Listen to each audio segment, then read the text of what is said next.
Welcome back to Eat, Drink, and Explore with Cece.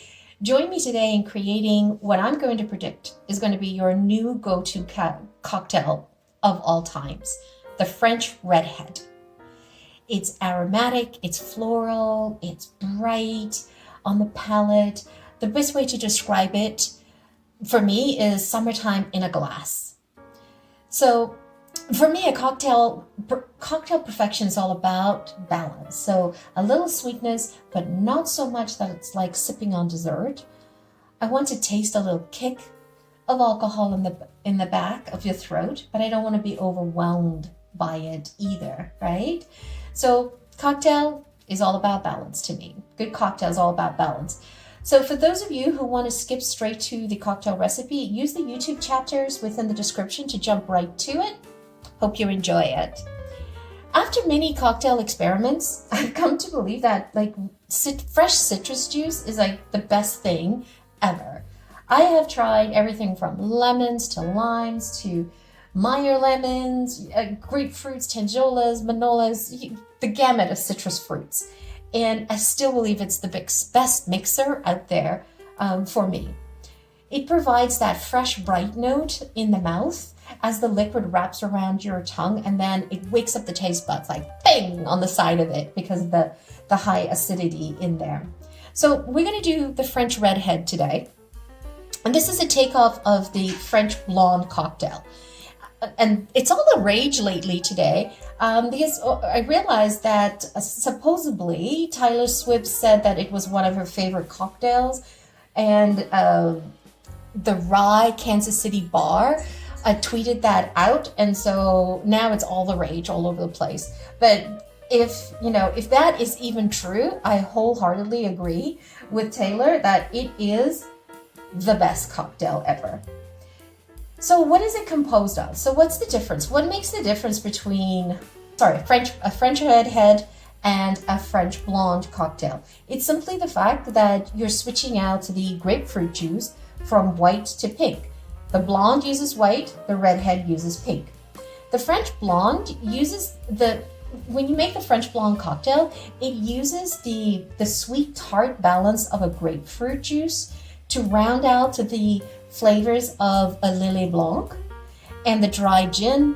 And then, when you put a splash in of the Germain, it will actually sweeten the drink for you as well. And then you put in the lemon bitters, which I replace with fresh lemon, and that adds that depth in it, that bitter note in there for you.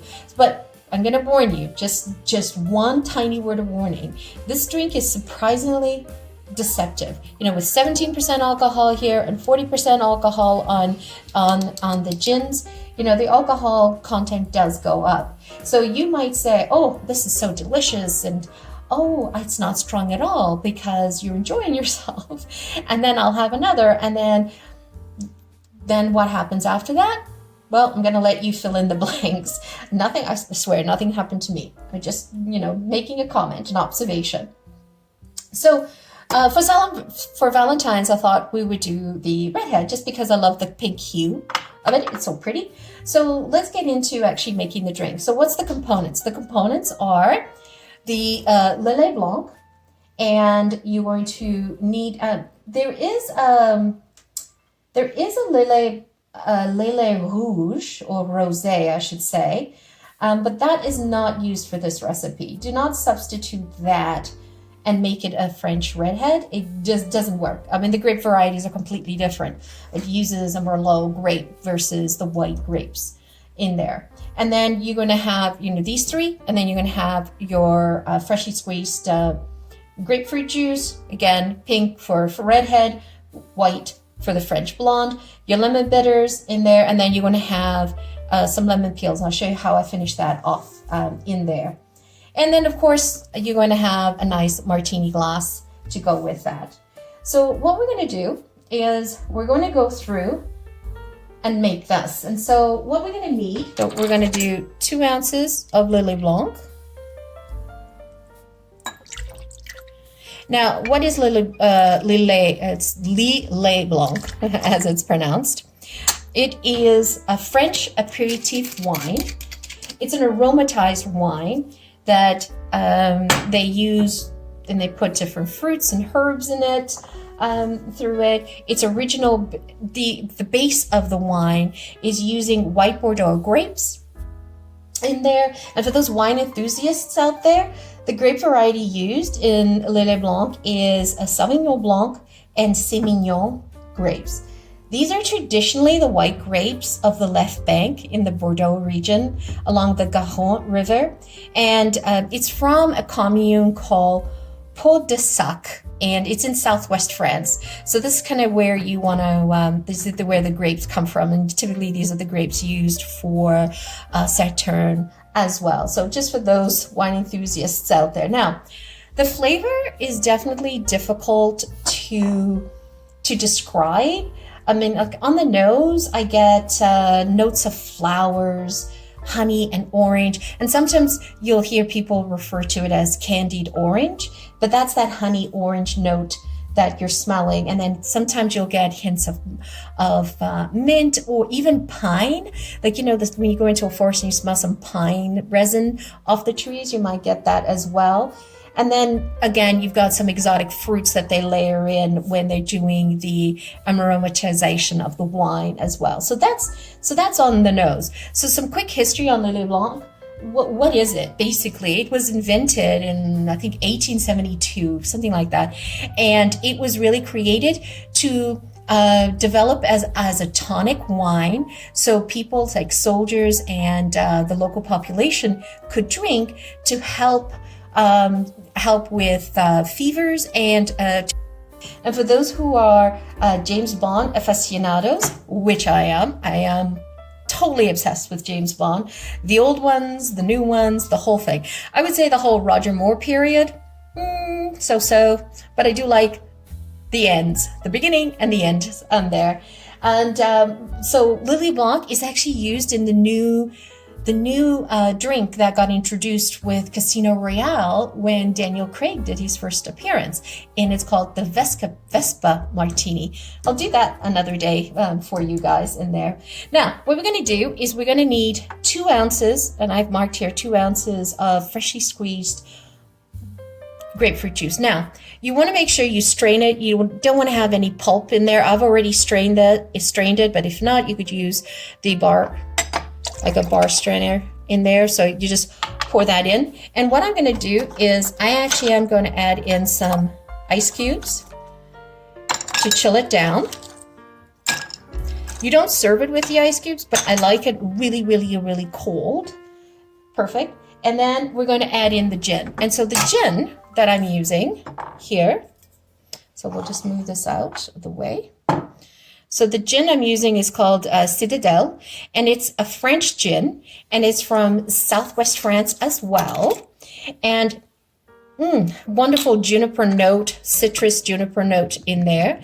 And this one you only want is an ounce of that. So the ratio is 2 ounces of the Lillet Blanc, 2 ounces of the grapefruit juice, and then 1 ounce of the gin. 2 ounces would definitely get you going. Now, one of the things that I want you to be very careful on the Saint-Germain, the elderflower liqueur, this is very sweet. It is sometimes called the bartender's ketchup. And the reason why is because you can literally replace any cocktail that needs a simple syrup. You can replace it with this, and it'll bring that sweetness in with no problem. So again, I'd say be cautious. You're going to need 1/2 ounce of this, because anything more than that, it will sweeten your drink a lot. Now, if you like sweet drinks, okay, you know, go for it. I personally don't, so I like a bit of sweetness, but you want to make sure, you definitely want to make sure that it's not too sweet. So just shake it. As James Bond says, shaken, not stirred. Or did I get that saying wrong? Oh, I'll have to look that up. And I have a built-in strainer already in here. If you didn't have a built-in strainer, by all means use the strainer just to make sure you don't get any pulp in there. And then simply pour it in. Look at that pretty color. Isn't that gorgeous? Whoa, perfect. Perfect amount in there. And you don't overfill your glass so that you're tripping everywhere. And now what you do is you can take your lemon, and what I do is I twist it.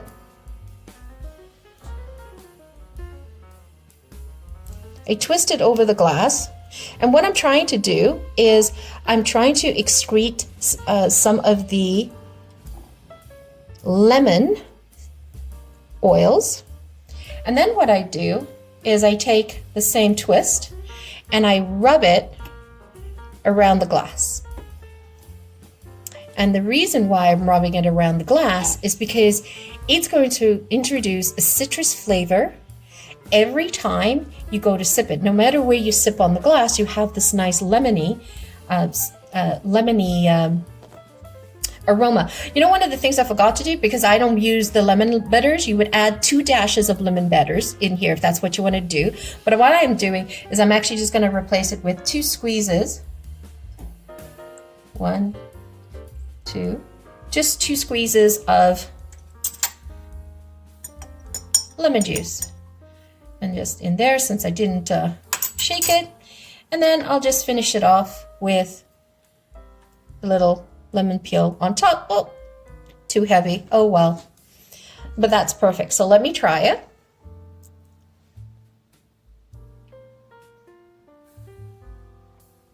Oh my.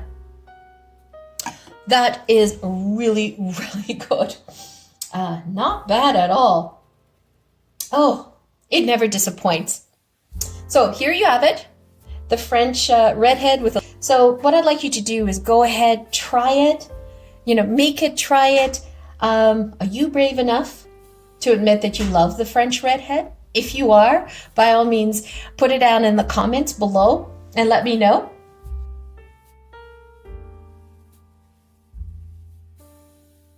Thank you so much for spending your time with me today. It's always greatly appreciated. Please help me grow my channel by hitting that subscribe button. And if you like this video, please show your appreciation by hitting the like button as well. These all help get the channel noticed by the YouTube algorithm. If you did subscribe and hit the like button, thank you from the bottom of my heart. Greatly appreciate it. Ciao for now. Have a great day.